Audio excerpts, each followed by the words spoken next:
You will hear some people talking about getting exercise. First, you have some time to look at questions 1 to 7.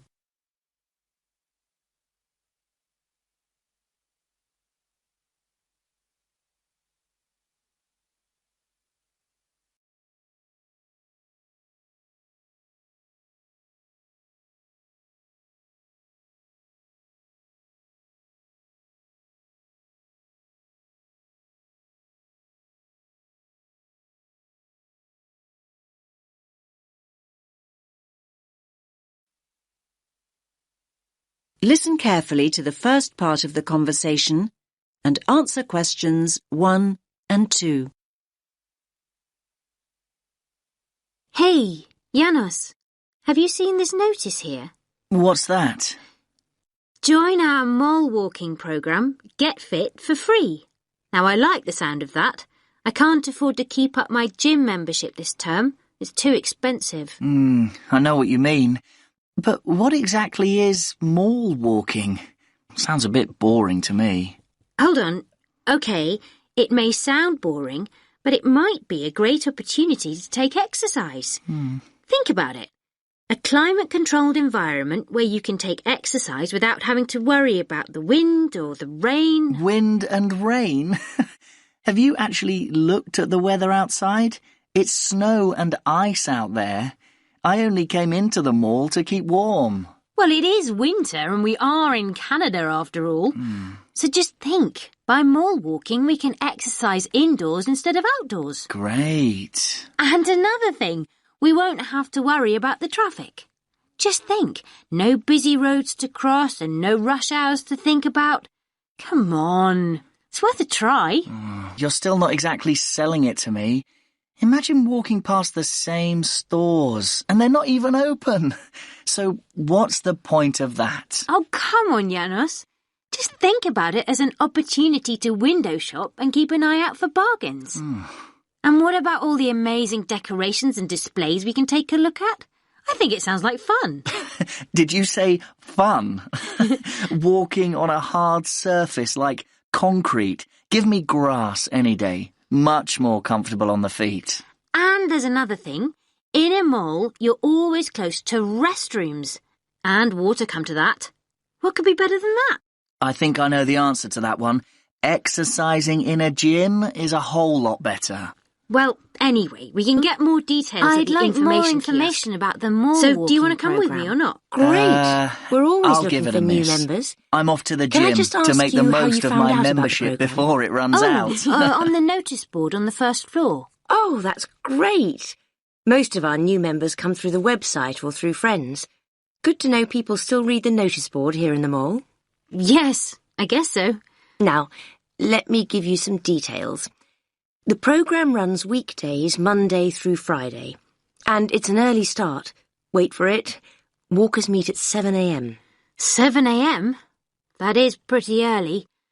But come to think of it, my lectures start at 9 most mornings, so I would be able to make it back to the campus in plenty of time. Great. Actually, most members go straight on to work or college after their walk, so you're not alone. Now, our members meet here on the ground floor. Here at the information kiosk? No, just over there at the food court. Oh, the food court. OK. Yes, just follow the smell of coffee. Normally about 10 to 15 people show up for each walk, but numbers can vary. So, up to 15 in a group. That's an ideal number. Glad it's not 50. And how long do the walks last? You can expect to walk for 1 hour, but some groups do less, half an hour or so, and a few groups even do up to an hour and a half, so it's best to check when you arrive. Which day were you thinking of starting? Now you have some time to look at questions 8 to 10.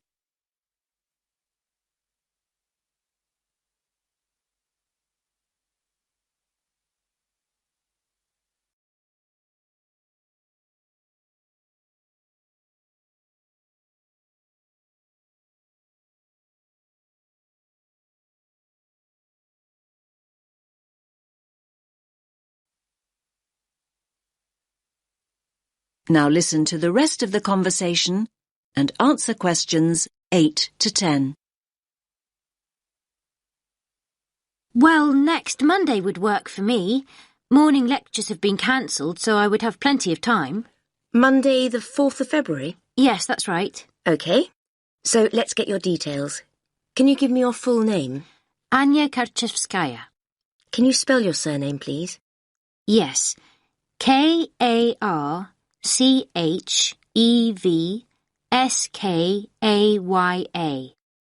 And your address? Apartment 12, 2 Burlington Street. And a contact telephone number? 0757 634 5003. I'll just read that back. 0757 634 5003. Yes. Oh, by the way, new members receive a free gift when they join, and it's a much better gift than last year. We gave people badges, but they tended to lose them, and more recently we provided visors instead, but they weren't very popular. So this year we're giving new members T-shirts. That's great. What colour? Yellow. I've got plenty in stock, so you can collect yours on Monday. Thanks a lot.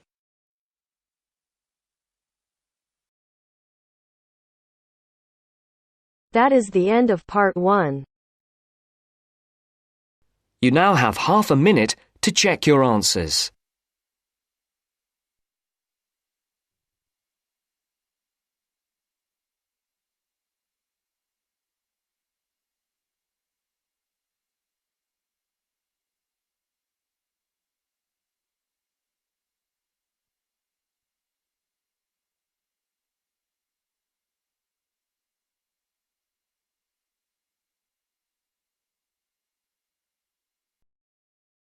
Now turns to part 2. Part 2. You will hear the head teacher of a school giving a talk to parents about some new classrooms. First, you have some time to look at questions 11 to 14.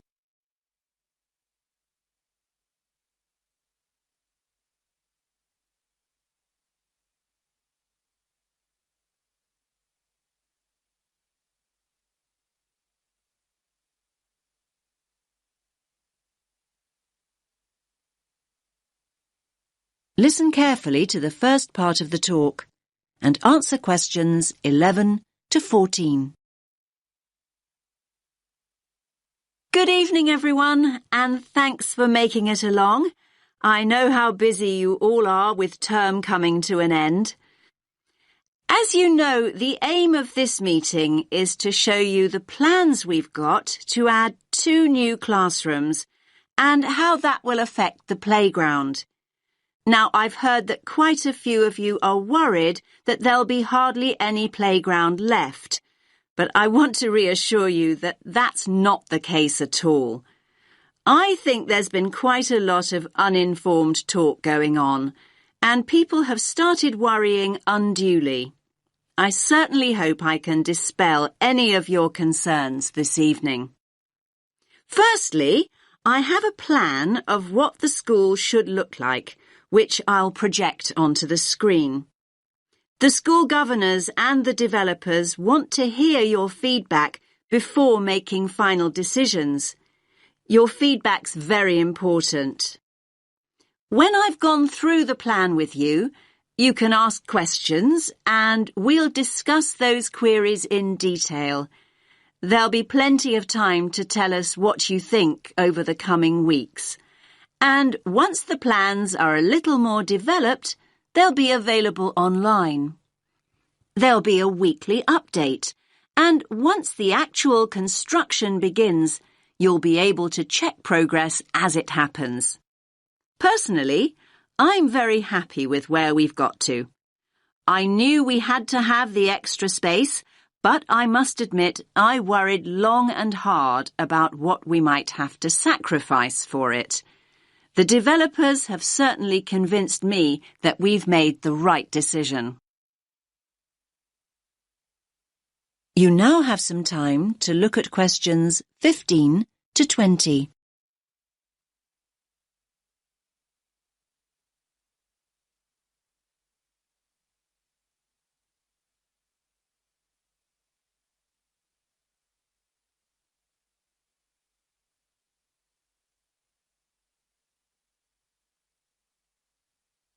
Now listen to the rest of the talk and answer questions 15 to 20.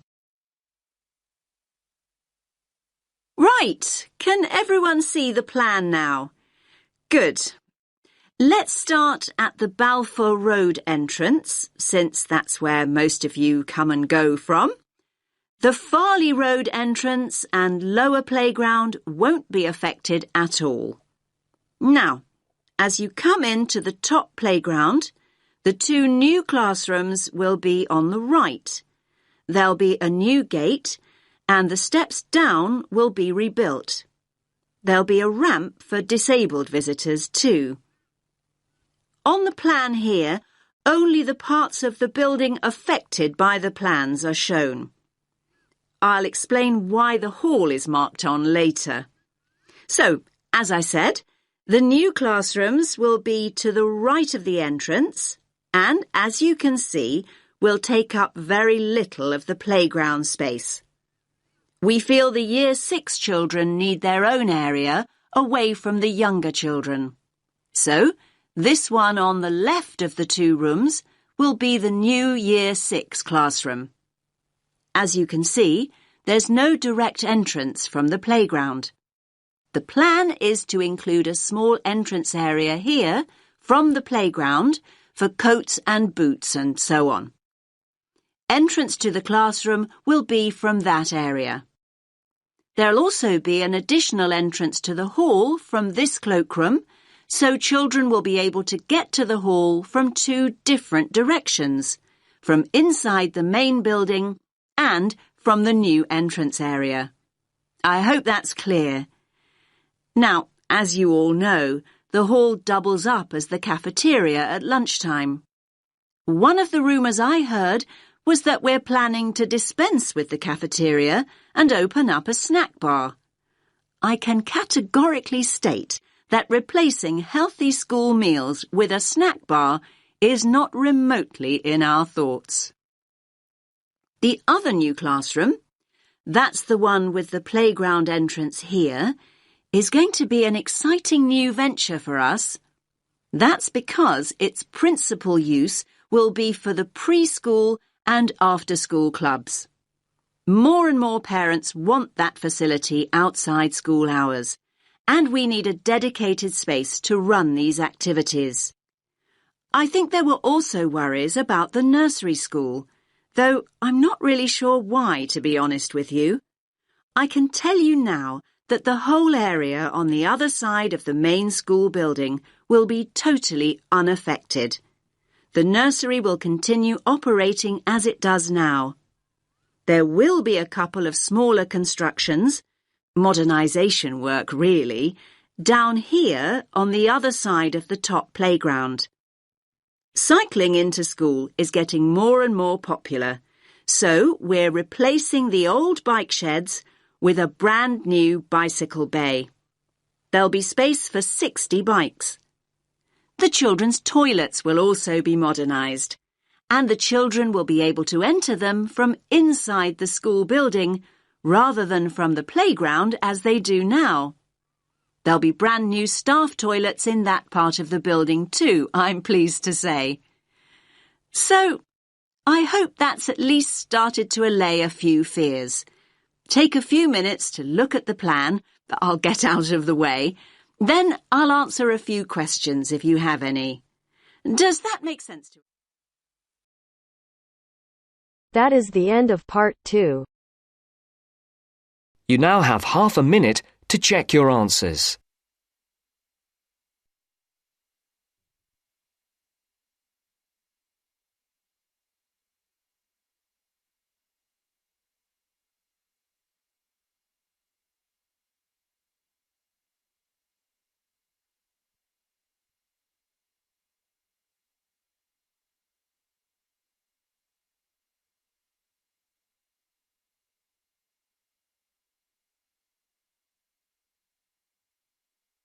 Now turns to part 3. Part 3. You will hear a tutor giving advice to a student. First, you have some time to look at questions 21 to 28.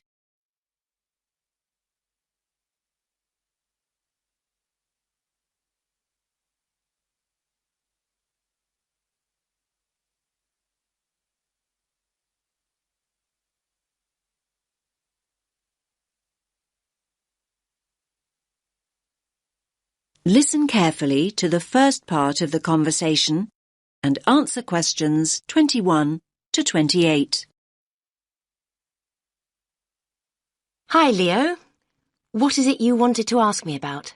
I'm worried about the exams. I don't mean if I pass them or not. I mean about revising. I don't think I know how to revise. I mean, every time I start looking back over my work, I just switch off. I can't concentrate. I don't think you're the first student that ever said that, Leo. Hmm. Are you revising at the right time? I mean, are you leaving it until too late at night when you've got no energy left? It's hard to achieve anything when you're exhausted. No, not really. It doesn't seem to make any difference what time it is. Well, are you worrying too much about the subjects you feel you're not very good at? I mean, are you revising only what you find difficult? I guess I am doing that. Isn't that the best approach to revision? Not necessarily. I'd say it's better to revise something you enjoy and something you feel confident about first. That'll get you into the swing of things, and then you can go on to more challenging things. Anyway, you have to think about the whole purpose of revision. Is the objective to do as well as you possibly can in your strong subjects, or to bring your weaker subjects up to an acceptable level? I'm not sure I see the point of revising what I think I'll pass anyway.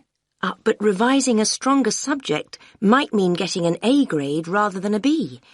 That might be more rewarding and beneficial in the long run. You might look back and feel a greater sense of pride in getting a couple of A grades than you would about scraping through 3 or 4 other subjects. Yes, I see what you're saying.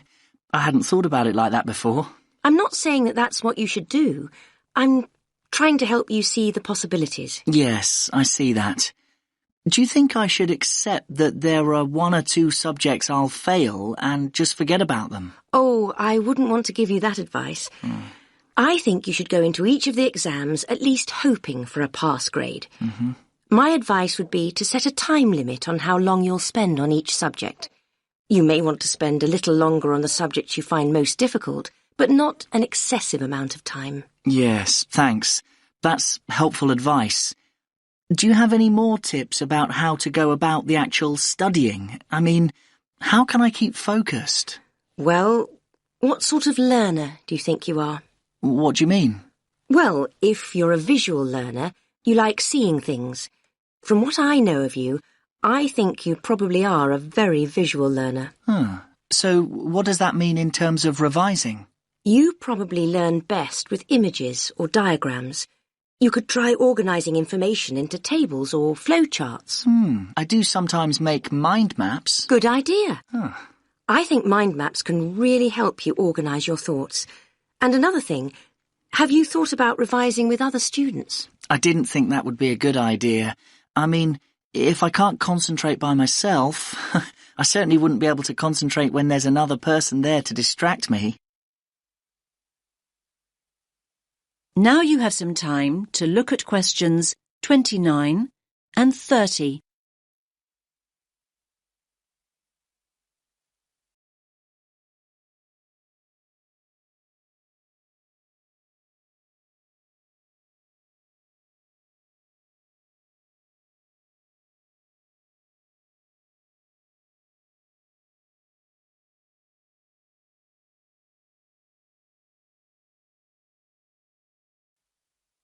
Now listen to the rest of the conversation and answer questions 29 and 30. That probably isn't true. Another person might help you focus. Lots of students get together with a friend, sometimes in groups, to revise. They usually work out some sort of structured procedure. Okay, I'll think about it. I guess with a friend you could test each other. I mean, revise for a while and then take it in turns to ask each other questions. Now you're thinking in the right direction. You could also write short summaries or essay introductions, say, and then read and comment on each other's work. Both positive and critical comments coming from a peer can be very helpful. There are all sorts of collaborative strategies and, apart from anything else, having company is so much nicer than struggling through alone. OK, you've given me a lot to think about. Thanks for your time. I feel much more positive than I did. I'm really glad to hear that. Coming to see me in the first place was very sensible. Do come back and tell me how things are going in a couple of weeks.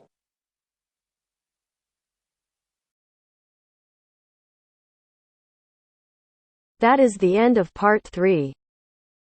You now have half a minute to check your answers.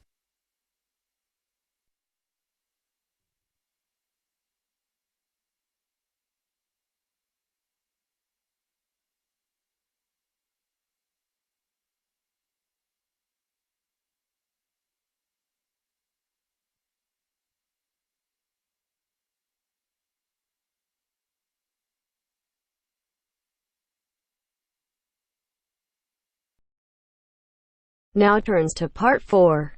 Part 4.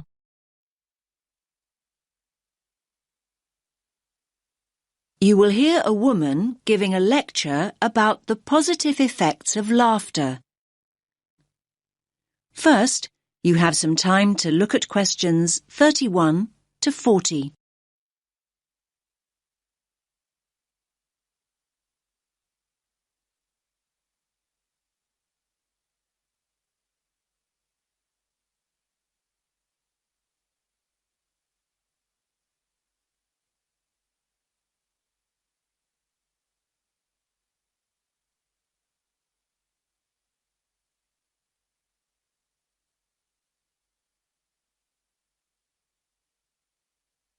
Listen carefully to the lecture and answer questions 31 to 40. Good morning, everyone. I do hope you didn't get too wet getting here this morning. The subject for my talk, I think we could all do with some to take our minds off this atrocious weather, is laughter. The laughter I want to look at is specifically related to psychological therapy and the treatment of physiological disorders, something we've been looking at over the last week or so. Now, when we start talking about psychological therapy, laughter isn't something that immediately springs to mind. Therapy is a serious business, and it's generally approached with an appropriate degree of seriousness. After all, people seek treatment and enter therapy for serious reasons. They're often at critical junctures in their lives, and they need professional help. The question is, how is it that laughter can be such a vital part of the therapy process? It's normally identified with humour, and thus generally deemed appropriate only in lighter, more frivolous circumstances, when it's acceptable to find a situation funny. Perhaps this is why so many people in the medical world feel that laughter's frequently misunderstood and undervalued as a cathartic, healing process. Now, humour certainly is one trigger for laughter, but it isn't the only trigger.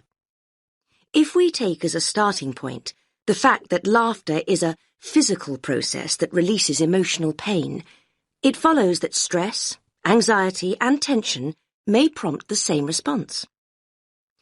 Psychologists frequently point out that humans don't laugh because they're happy. They're happy because they laugh. Once we accept that laughter and pain are related, we are less likely to be shocked when people laugh in all sorts of painful, even tragic situations.